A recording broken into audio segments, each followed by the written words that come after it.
मोदी तेरी कब्र खुदेगी, कब्र खुदेगी, कब्र खुदेगी। मोदी कोई और नहीं, देश के प्रधान सेवक हैं, जिसका नाम इन तस्वीरों में आप देखकर सुन रहे हैं। यानी लोकतंत्र में अभिव्यक्ति की आजादी इस कदर कि देश के पीएम को मार डालने की खुलेआम धमकियां दी जा रही हैं। ये कोई गुंडे नहीं, ये कोई खालिस्तानी समर्थक भी नहीं, ये उसी देश की सबसे बड़ी पार्टी के नुमाइंदे हैं जिन्होंने भारत देश पर सबसे ज्यादा टाइम तक राज किया। जी हां, सही समझा आपने, कांग्रेस पार्टी।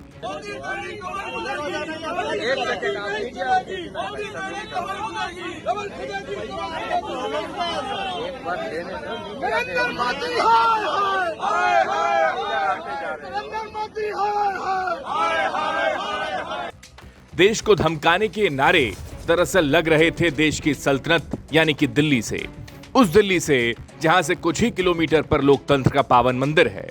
लेकिन शायद ये भूल गए थे जिसका नाम वो ले रहे थे वो देश के प्रधानमंत्री हैं। अरे पीएम पद का सम्मान ना था, कोई बात नहीं, लेकिन कम से कम उस जनता का तो ख्याल रख लिया होता जिसने चुनकर मोदी को पीएम बनाया। ये भी ध्यान रख लेते आपकी पार्टी के भी आला कमान कई बार उस पद पर रह चुके हैं, लेकिन लगता है कि कांग्रेस पार्टी ने विरोध की चादर नहीं बल्कि बेशर्मी की चादर ओढ़ रखी है। ये वही मोदी हैं जिन पर जाति सूचक शब्दों का इस्तेमाल किया गया, जिनकी डिग्री को लेकर भी सवाल उठाए गए। इतना ही नहीं, जिनके पिता का भी अपमान कर दिया।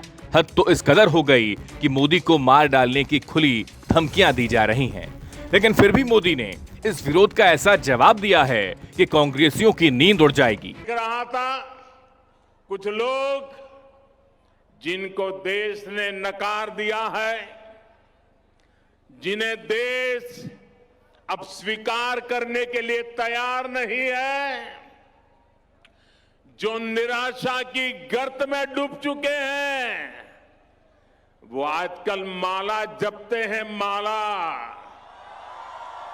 और वो कह रहे हैं मोदी तेरी कब्र खुदेगी। ये निराशा के गर्त में डूबे लोग ये कह रहे हैं, माला जपते जपते कह रहे हैं मोदी तेरी कब्र खुदेगी। लेकिन देश कह रहा है, हिंदुस्तान की आवाज कह रही है, हिंदुस्तान का हर कोना कह रहा है, मोदी तेरा कमल खिलेगा। सुना, देश के पीएम ने भी कब्र खोदने वालों को करारा जवाब दे दिया है। न केवल जवाब दिया बल्कि पूरे दमखम के साथ कह दिया कि आप कब्र खोदने की सोचिए, मैं देश के कोने कोने में कमल खिलाता चला जाऊंगा।